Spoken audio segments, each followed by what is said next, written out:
إن الحمد لله نحمده ونستعينه ونستغفره ونعوذ بالله من شرور أنفسنا ومن سيئات أعمالنا من يهده الله فلا مضل له ومن يضلله فلا هادي له ونشهد أن لا إله إلا الله وحده لا شريك له وأشهد أن محمدا عبده ورسوله أما بعد فإن خير الحديث كتاب الله وخير الهدي هدي محمد صلى الله عليه وسلم وشر الأمور محدثاتها وكل محدثة بدعة وكل بدعة ضلالة وكل ضلالة في النار.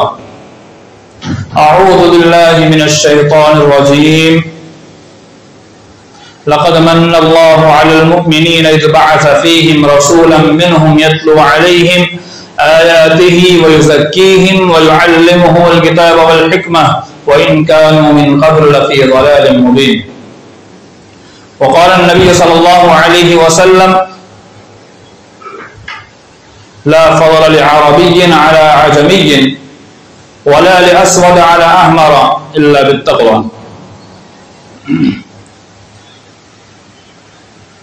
محترم و مکرم بزرگان، نوجوان دوستو، پردہ نشین خواتین، اللہ رب العالمین نے ہم انسانوں کو اس دنیا میں پیدا فرمایا. اللہ رب العالمین نے ہمیں پیدا فرمانے کے بعد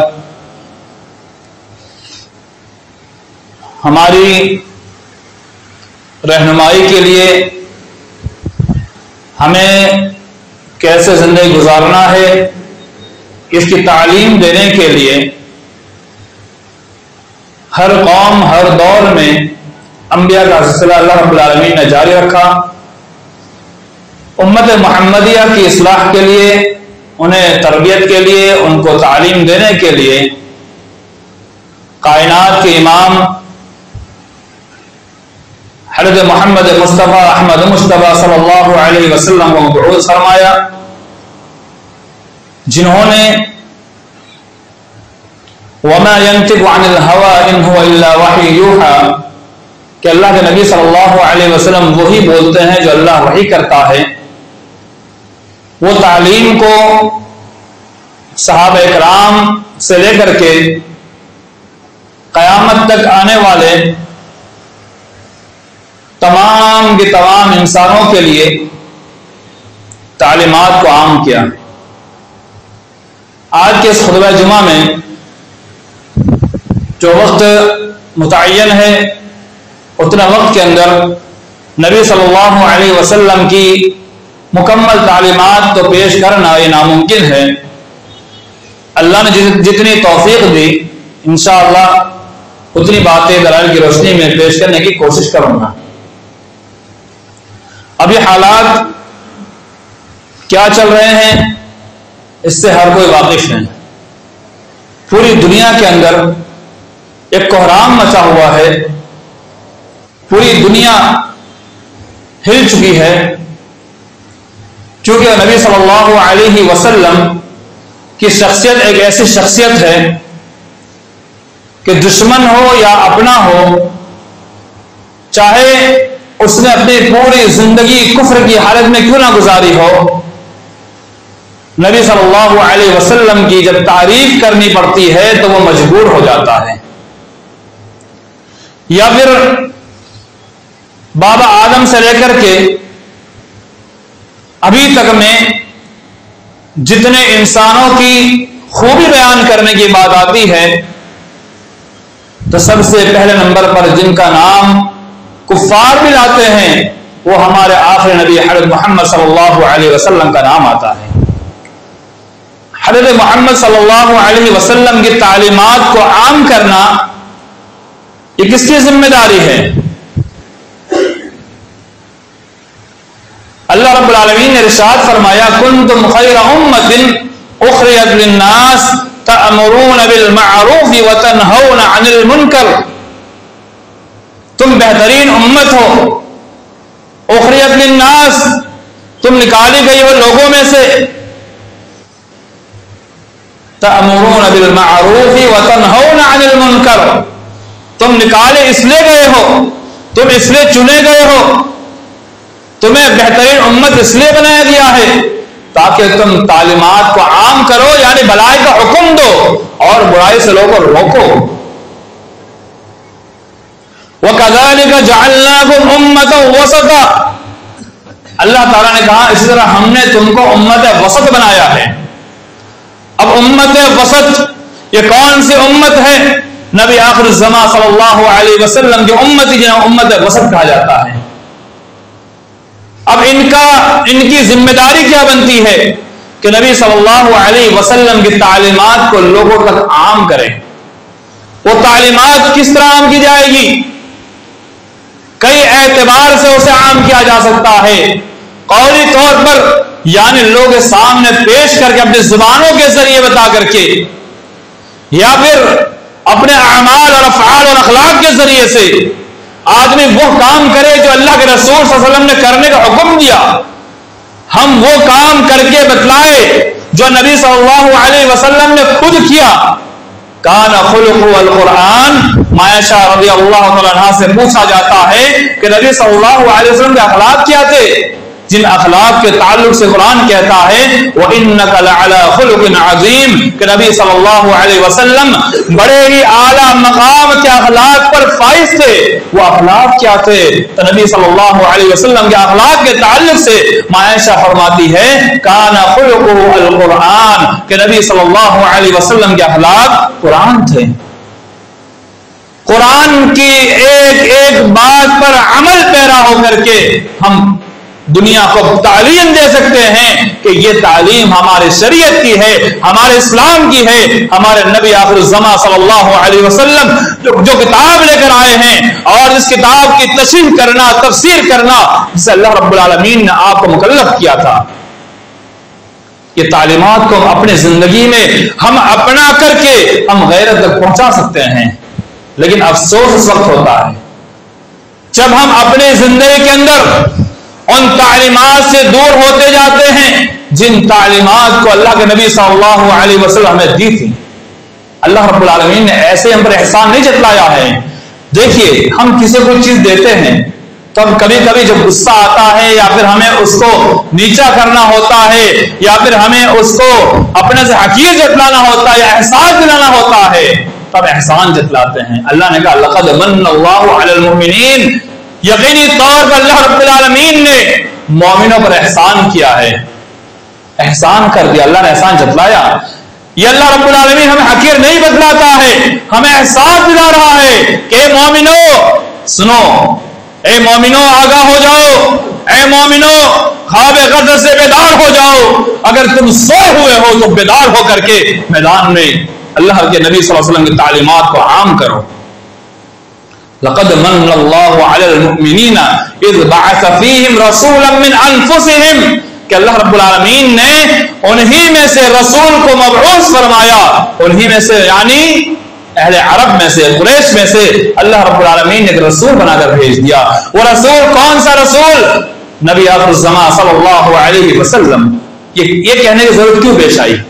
اس لیے کہ لوگ اب ہمیں گمان کہ رسول ایسا ویسا ہمارے ساتھ چلتا کھاتا پیتا فرشتہ ہونا چاہیے، نہیں، بلکہ اللہ نے کہا تمہارے ہی جیسا تمہاری قوم میں سے ایک انسان کو ہم نے رسول بنا کر کے مبعوث فرمایا ہے، تاکہ ہمارے پاس کسی طرح کوئی شک و شبہ نہ پیدا ہو کہ ہم تو انسان ہیں، ہم کیسے اتنی ساری چیزوں پر عمل کریں گے، ہم کیسے ان ساری چیزوں کو اپنائیں گے۔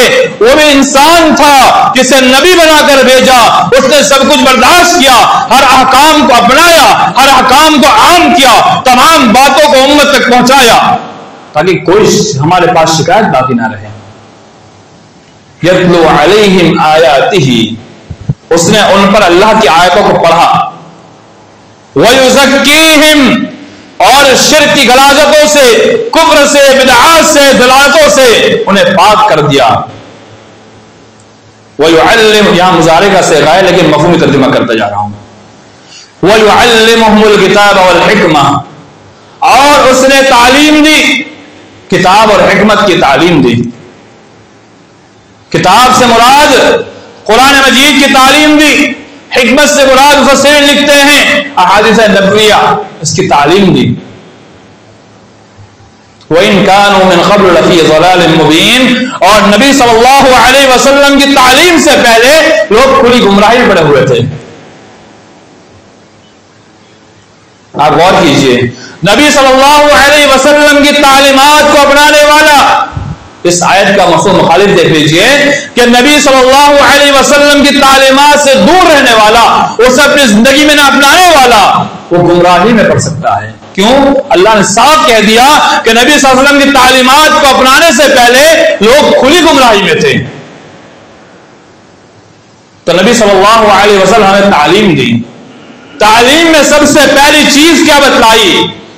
قرآن کی آیتوں کو پڑھ پڑھ کر سنایا، قرآن ہم سے کیا مطالبہ کرتا ہے، قرآن ہم سے کیا چاہتا ہے، قرآن ہمیں کیا کرنے کا حکم دیتا ہے، قرآن ہمیں کیا بتلاتا ہے۔ توحید کی آیتوں بتلا کر کے شرک کی غلاظت سے دور کیا، کفر سے دور کیا، بدعات سے دور کیا، ضلالت سے باہر نکال کر روشنی اور نور میں ہدایت لا کر کھڑا کر دیا۔ قرآن مجید کی تعلیم دے کر کے اسلام نے ظلم کو دور کیا۔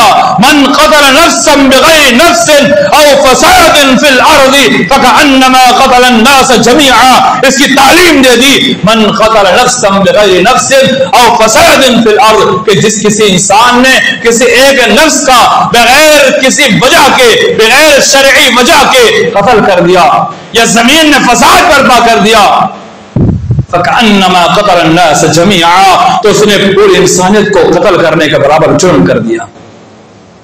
وَمَنْ أَحْيَاهَا فَكَأَنَّمَا أَحْيَا النَّاسَ جَمِيعًا، یہ بھی تعلیم دے دی اگر زمین پر کوئی انسان مر رہا تھا، پریشان تھا، جان جا رہی تھی، اور کسی مومن اور مسلمان کے دل کے اندر جذبہ آ گیا کہ اس آدمی کی جان کو بچا لو، اللہ نے کہا اس نے پوری انسانیت کی جان کو بچانے برابر کام کیا۔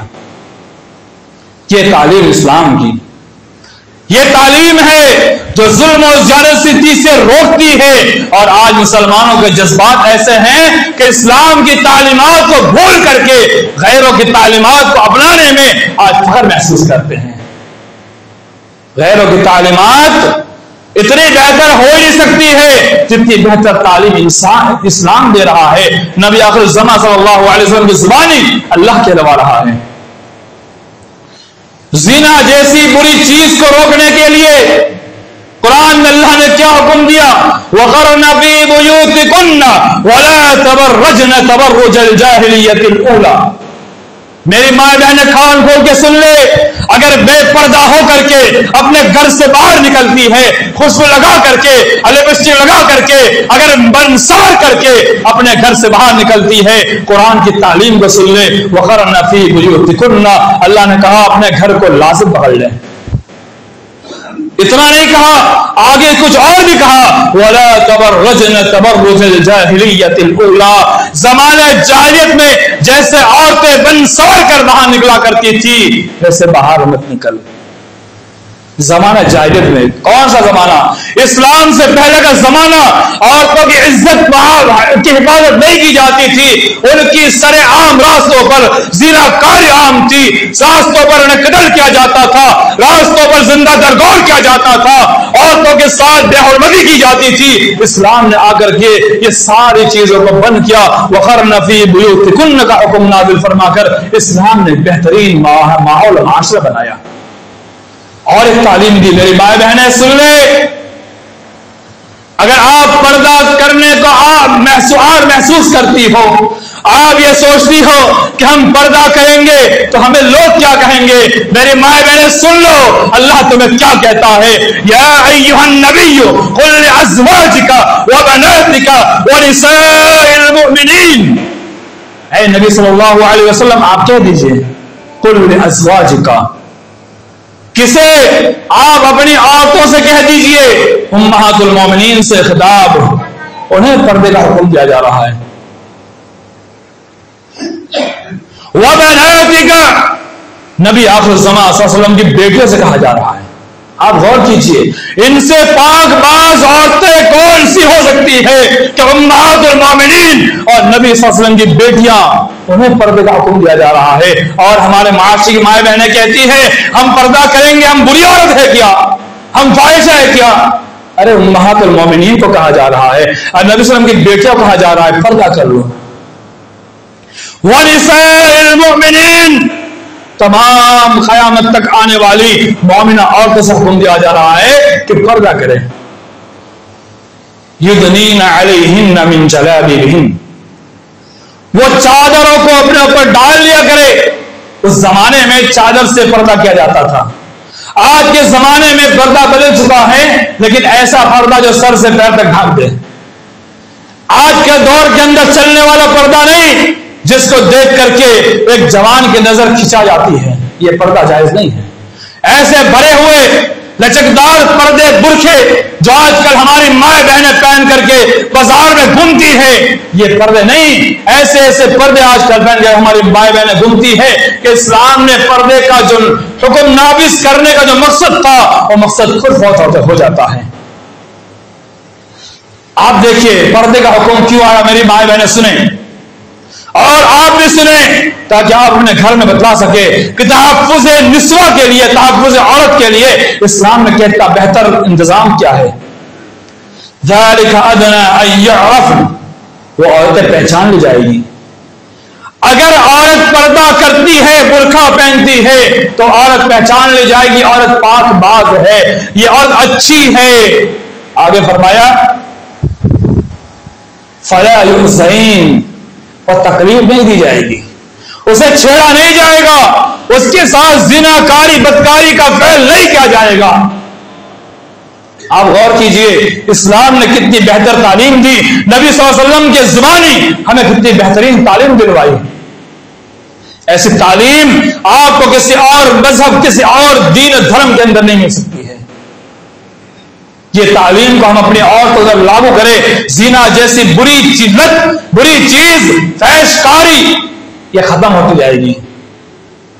اس لیے حدیث کے اندر نے فرمایا نساء کاسیات عاریات مائلات ممیلات رؤوسهن كأسنمة البخت المائلة لا يدخلن الجنة ولا يجدن ريحها وإن ريحها لتوجد من مسيرة كذا وكذا رواه مسلم.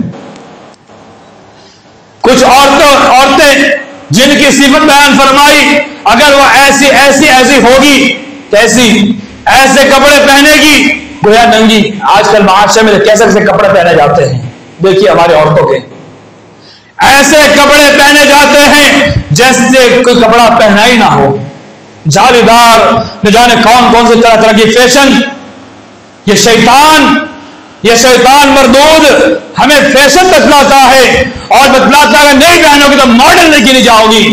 اسلام کہتا ہے، نبی صلی اللہ علیہ وسلم کی تعلیم کہتی ہے ایسے کپڑے پہنو گی لا يدخلن الجنہ. ایسی عورتیں مائل کرنے والی، یعنی مردوں کو مائل کرنے والی، ممیلات خود مائل ہونے والی اور مائل کرنے والی دونوں آ گیا. مرد کو دیکھ کر خود مائل ہو جائے یا پھر وہ اپنے کپڑے سے مرد کو مائل کر دیں. ولا يدخلن الجنہ، جنت میں داخل نہیں ہوگی. جنت داخل تو دور کی بات، ولا يجدن ريحها، جنت کی خوشبو بھی نہیں پائے گی. قضا و قضا، محسن محدثین شارح لکھتے ہیں قضا و قضا کا مطلب کہ دور دور تک اسی خوشبو نہیں پائے گی. آپ غور کیجئے اسلام نے عورتوں کی عزت اور حفاظت کے لیے کتنا بہتر انتظام کیا ہے کہ عورتیں اپنے اوپر ایسے کپڑے زیبتن کرے، ایسے کپڑے پہنے کہ جس سے اس کی حفاظت ہو، اس کی عزت برقرار رہ جائے. زنا کاری جیسی برے کام جس سے اللہ رب العالمین نے قرآن میں کہا وَلَا تَقْرَبُوا الزِّنَا إِنَّهُ كَانَ فَاحِشًا، زنا کی قریب بھی نہ جاؤ، یہ فحش کام ہے، برا کام ہے. وَسَاءَ سَبِيلًا، اور کہا یہ برا راستہ ہے، سب سے گندا گنانا راستہ کہاں ہے. تو اس راستے دور رہنے کا ایک سب سے بڑا ہتھیار عورتوں کے لیے وہ ہے وہ پردہ اپنے آپ پر حجاب پہن لے اور اپنے آپ کو پردے کے ساتھ ساتھ اپنے گھر سے باہر نکالے. نوجوانوں کو تعلیم دی یا معشر الشباب من استطاع منکم الباء فلیتزوج. اے نوجوانوں کی جماعت،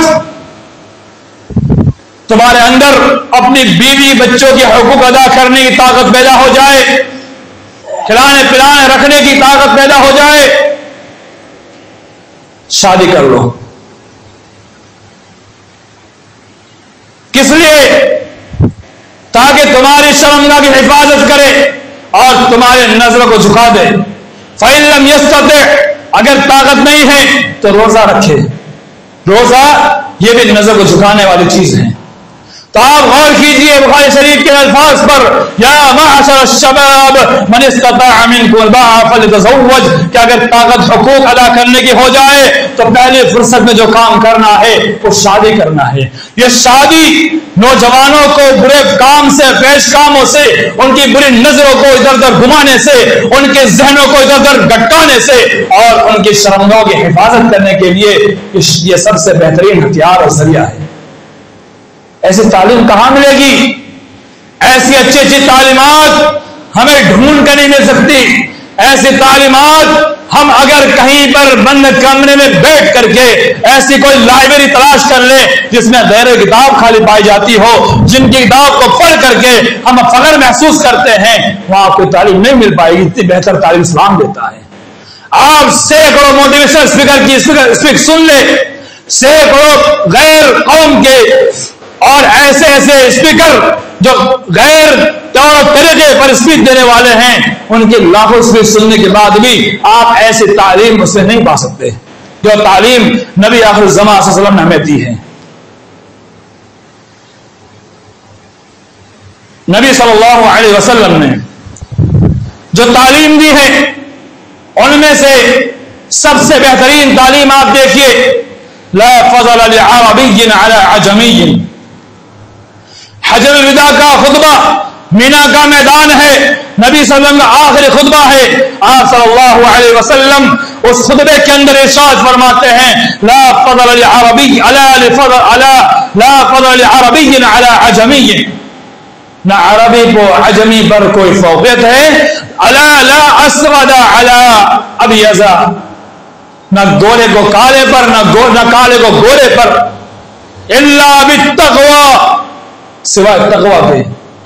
یعنی دین اسلام نے یہ تعلیم دی ہے کہ اس دروئے زمین پر جینے والے جتنے بھی لوگ ہیں سب اللہ رب العالمین کے نزدیک فوقیت پانے والے اس وقت ہوں گے جب ان کے تقوی پیدا ہوگا۔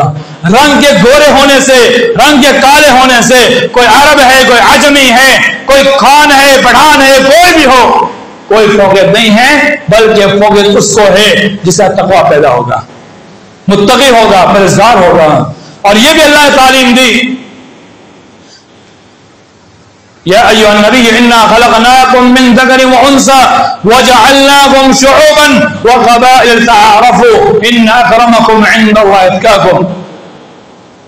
یا ایھا الناس، اے لوگو، انا خلقناکم من ذکر وانثى، کہ ہم نے پیدا کیا تم کو، ہم نے پیدا کیا ایک مرد سے ایک عورت سے، وَجَعَلْنَاكُمْ شُعُوبًا وَقَبَائِلَ تَعَارَفُوا، اور ہم نے جو کنبے قبائل بنائے ہیں، یہ خاندان بنائے ہیں، یہ خاندان بنانے کی ایک ہی وجہ ہے، وہ وجہ تم پہچانے جا سکو، تمہاری معرفت ہو، تمہارے فلاں قبیلے سے فلاں آدمی ہے، یہ تمہاری پہچان کے لیے ہے، یہ تمہاری فوقیت کے لیے نہیں ہے، تمہاری بڑھوتری کے لیے نہیں ہے کہ تم یہ خاندان سے ہو تم بڑے مانے جاؤ گے، اس خاندان سے ہو تم چھوٹے مانے جاؤ گے، تم ایسے ہو تو ایسا تمہیں مرتبہ دیا جائے گا۔ اسلام نے کہا اس لیے نہیں ہے بلکہ تعارفوا، تاکہ تم پہچانے جاؤ۔ ان اکرمکم عند اللہ اتقاکم، آگے اللہ نے فرمایا کہ تمہارے درمیان سب سے باعزت وہ ہے، سب سے اعلیٰ مقام پر وہ ہے جس کے اندر تقوی ہوگا، جو متقی ہوگا، جو پرہیزگار ہوگا، پرہیزگار ہوگا، وہ سب سے اعلیٰ مقام پر ہے۔ ایسی تعلیم ہمیں دی گئی ہے۔ آئیے حدیث آپ کے سامنے پیش کروں، نبی صلی اللہ علیہ وسلم نے فرمایا ان تعلیمات کو آپ اپنے کان کے اندر، سینے کے اندر بسا لے اور اپنی زندگی کے اندر انہیں اپنائے۔ یہ تعلیمات آپ جو بتلانے جا رہا ہوں یہ ہمارے اور آپ کی زندگی سے جڑی ہوئی ہے، اور ان تعلیمات کے خلاف ہم آئے دن کام کرتے رہتے ہیں۔ حدیث کے مختلف الفاظ ہیں، میں جتنے الفاظ آپ کے سامنے پیش کر پاؤں میں انشاءاللہ پیش کرنے کی کوشش کروں گا۔ نبی صلی اللہ علیہ وسلم نے فرمایا ولا تحاسدوا، آپس میں حسد نہ کرو. تحاسدوا باب تفاعل، آپس میں ایک دوسرے حسد نہ کرو. حسد کہتے کس کو ہے؟ حسد کہتے کس کو ہے؟ کوئی آدمی اونچائی پر جا رہا ہے، اسے گرانے کی پوری کوشش کر دینا حسد ہے. کوئی آدمی کامیاب ہو رہا ہے، دل میں یہ وسوسہ آ جائے کاش یہ بندہ نیچے گر جائے، غریب محتاج ہو جائے، یہ حسد ہے. کوئی بندہ اوپر جا رہا ہے اور آپ کے دل میں یہ وسوسہ آئے کہ مجھے محنت کر کے اوپر جانا چاہیے، حسد نہیں رکتا ہے. یعنی کسی انسان کو اللہ کی دی گئی نعمت پر ہم اس پر جلن محسوس کرے اور اسے گرانے کی کوشش کرے، اس نعمت کے چھین جانے کی دعا کرے یا پھر تمنا کرے یا آرزو کرے یا ہم سوچ بھی لے، یہی حسد ہے. اور آج معاشرے میں عام ہے، ہر انسان اس میں ملوث نظر آتا ہے. ہر کوئی یہ چاہتا ہے فلاں آدمی نیچے گر جائے میں اوپر بڑھ جاؤں، وہ بھی بڑھے آپ بھی بڑھو، یہ طریقہ ہے. ولا تحاسدوا، آپ حسد نہ کرو. یہ حسد ایک ایسی برائی ہے کہ حاسد انسان کبھی بھی آگے نہیں بڑھ سکتا. آپ تجربہ کر دیکھ لیجئے، کیونکہ وہ ہمیشہ یہی کوشش میں رہتا ہے کہ فلاں آدمی کو میں گرا دوں، نیچے گرا دوں، نیچے گرا دوں، اور اس کو گرانے چکر میں خود بھی گرتا رہتا ہے. تو ولا تحاسدوا، حسد نہ کرو. ولا تباغضوا، بہت سے لوگ اس میں سے آپس میں بغض نہ رکھو. بغض کہتے کس کو ہے؟ بغض کہتے ہیں دل کے اندر کینہ، دل کے اندر کسی کی برائی کو چھپا کے رکھنا، دل کے اندر اس آدمی کو یہ ایسا ہے ویسا ہے اور اس کے ساتھ کوئی معاملہ ہو جاتا ہے، اسے دل میں چھپا کے رکھنا بغض ہے. اسلام کہتا ہے، نبی وسلم کی تعلیم کہتی ہے ولا تباغضوا، کسی مسلمان کے ساتھ بغض نہ کرو. ولا تقاطعوا، قطع تعلقی نہ کرو. قطع تعلقی کسی کے ساتھ انبن ہو جائے، لڑائی جھگڑا ہو جائے. دیکھیے انسان ہونے کے ناطے یہ انبن ہوتی رہتی ہے، لڑائی ہوتی رہتی ہے، جھگڑے ہوتے رہتے ہیں. انسان ہونے کے ناطے بہت سارے معاملات ہوتے رہتے ہیں، لیکن ولا تقاطعوا، ایسا ہو جائے تو قطع تعلق ہی نہ کرو. حدیث میں آتا ہے، رسول نے فرمایا کہ 3 دن سے زیادہ ایک مومن کے لیے جائز نہیں ہے کہ اپنے مومن بھائی سے بات بند کریں. اور حدیث کے اندر صحیح روایت کہ جس نے قطع تعلقی کی، جمعرات اور سوموار کو جو اعمال اٹھائے جاتے ہیں اس کے اعمال بھی نہیں اٹھائے جاتے ہیں، اس کے اعمال ویسے ویسے درے رہ جاتے ہیں. قطع تعلقی کرنے والوں کی بڑی وعید آئی ہوئی ہے. تو سارے کے سارے جتنے بھی الفاظ ہیں تفاعل کے ساتھ ہیں، یعنی آپس میں جسے قطع تعلق کرنا، قطع تعلق ہی نہ کیا جائے. معاملے خراب ہو جائے، تھوڑا غصہ تھوک دیا جائے اور آپس میں صلح کر لیا جائے، مل بیٹھ کر بات کر لی جائے. یہ اسلام کی تعلیم ہے. ولا تقاطعوا، قطع تعلق ہی نہ کیا جائے. ولا تناجشوا،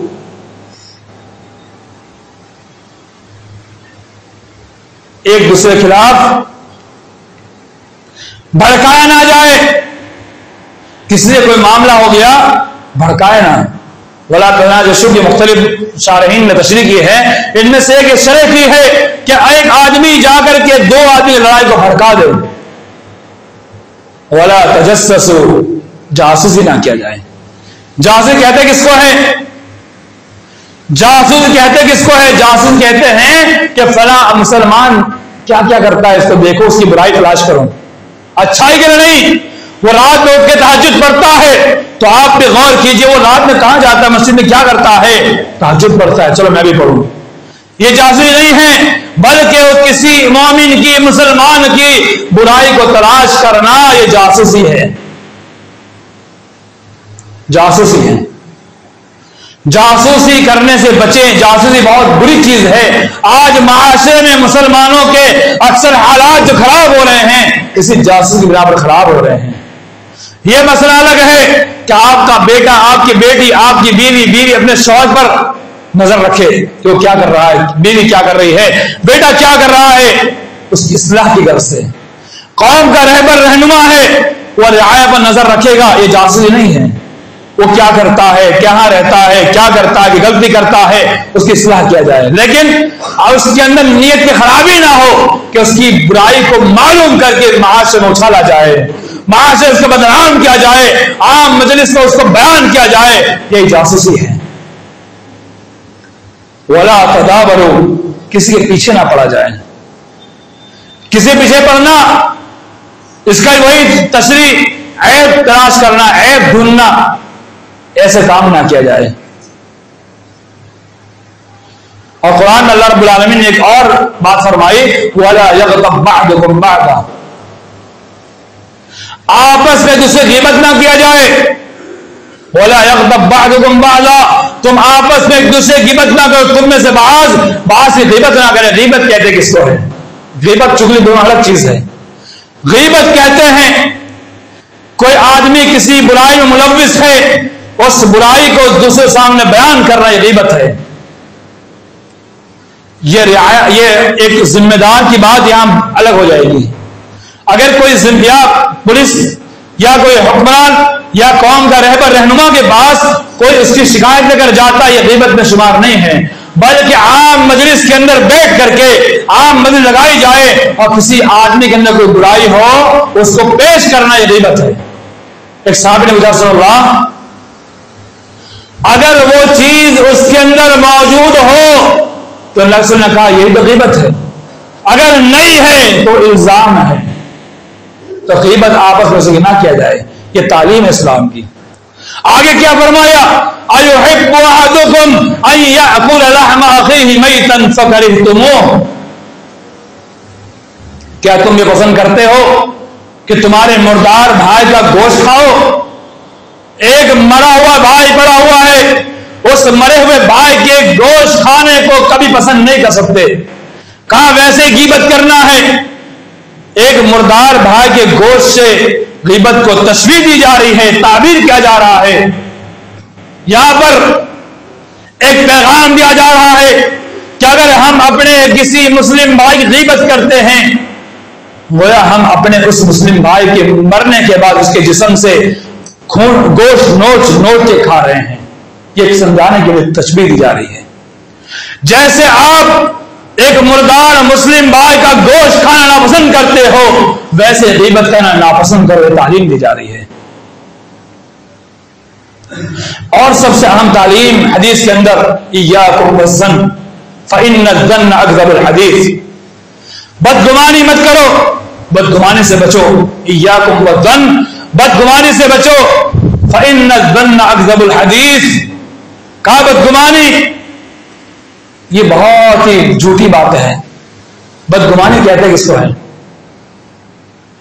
بدگمانی کہتے ہیں کہ کوئی آدمی ہمارے بارے کو سوچتا ہی نہیں اور اپنے دل میں بٹھا لے وہ ہمارا دشمن ہے، وہ ہمارے خلاف باتیں کرتا ہے، وہ ہمارے خلاف سازشیں کرتا ہے، اور اکثر گھروں کے اندر جھگڑے جو پیدا ہوتے ہیں اسی بدگمانی کی وجہ سے ہوتے ہیں۔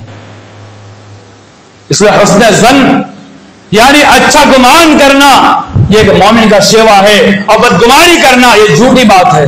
اور اللہ رسول نے یہ بھی کہہ دیا فإن الظن اکذب الحدیث، کہ بدگمانی یہ جھوٹی بات ہے، اکذب اس میں تفضیل کے ساتھ سب سے جھوٹی بات ہے، یعنی بدگمانی جھوٹ ہے۔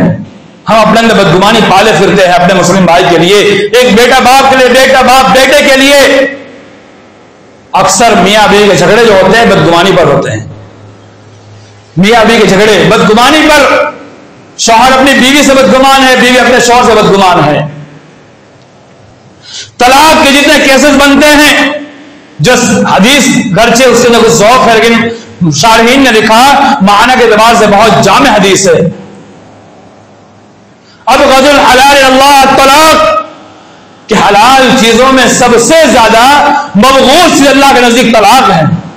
گرچہ روایت ضعیف ہے لیکن معنی شارحین نے کہا بہت جامع، اور معنی سے معنی ہے کہ اللہ تعالیٰ کے نزدیک حلال چیزوں میں سب سے بری اور مبغوض چیز جو ہے طلاق ہے، اور اس طلاق کی نوبت آتی ہے اسی بدگمانی کی وجہ سے آتی ہے۔ اس لیے اللہ نے کہا، اللہ نے فرمایا اکذب الحدیث، کہ بدگمانی انتہائی زیادہ جھوٹ ہے۔ تو بدگمانی سے بچے، بدگمانی جیسی بری لت کو اپنے زندگی دور کر دے. اور ایک اہم تعلیم پیش کر کے بات ختم کرتا ہوں، اس کو اپنی زندگی میں اپنائے، اپنے زندگی کا اوڑھنا بچھونا بنا لے. علیکم بالصدق، سچائی کو لازم پکڑ لو. فإن الصدق یہدی الی البر، سچائی بھلائی طرف رہنمائی کرتی ہے. فإن البر یہدی الی الجنہ، اور بھلائی جنت طرف رہنمائی کرتی ہے. اور حدیث کے اگلے الفاظ، آدمی جب سچ بولتے رہتا ہے اللہ کے یہاں سچا لکھ دیا جاتا ہے. ایاکم بالکذب، جھوٹ سے بچو، جھوٹ بولنا چھوڑ دو. ایاکم بالکذب فإن الکذب یہدی الی الفجور، کہ جھوٹ جو ہے یہ برائی طرف رہنمائی کرتا ہے، فجور طرف رہنمائی کرتا ہے. وإن الفجور یہدی الی النار، اور یہ برائی، یہ فجور کام یہ رہنمائی کرتی ہے جہنم کی طرف، آگ کی طرف. آگے فرمایا جب آدمی جھوٹ بولتے رہتا ہے تو اللہ تعالیٰ اسے جھوٹے میں شمار کر دیتا ہے، جھوٹے لکھ دیتا ہے. تو دیکھیے تعلیم، دیکھیے سچائی ہمیں رہنمائی کرتی ہے بھلائی کی طرف، اور سچائی سے آدمی جنت پہنچ جاتا ہے. اور جھوٹ بول کر کے آدمی جہنم کا راستہ اختیار کر لیتا ہے. تو اسلام کی تعلیمات پر آپ غور کیجئے، نبی صلی اللہ علیہ وسلم نے کیسی تعلیمات ہمیں دی ہے. اتنی اچھی اچھی تعلیمات ہمیں کہاں مل پائے گی؟ ہم ان تعلیمات کو اپنا اوڑھنا بچھونا بنا لے. ان تعلیمات کو ہم رات و دن پڑھتے رہے، سنتے رہے، سمجھتے رہے، سیکھتے رہے. ان تعلیمات کو ہم کہاں سے حاصل کریں گے؟ قرآن پڑھیے، تفسیر کے ساتھ پڑھیے، معانی کے ساتھ پڑھیے، حدیثوں کا مطالعہ کیجئے، علماء سے رجوع کیجئے، علماء سے اپنا رابطہ مضبوط بنائیے، اور خود عالم مفتی اور شارح نہ بن جائیے. یہ یاد رکھ لیجئے، خود آدمی عالم مفتی شارح محدث علامہ بننے کی کوشش کرتا ہے، وہاں گمراہی شروع ہوتی ہے. تو علماء کے ساتھ اپنا رابطہ بنائیے، علماء سے پوچھئے، علماء سے جڑیے، علماء سے ہر بات کو سیکھیے. اپنے من سے شرح اور تشریح کرنے کی کوشش بالکل نہ کیجیے.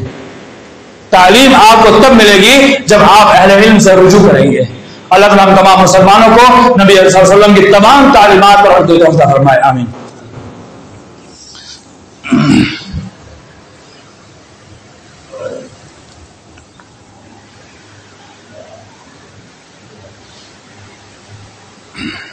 برادر اسلام، حاضر جمعہ، نبی صلی اللہ علیہ وسلم کی تعلیمات،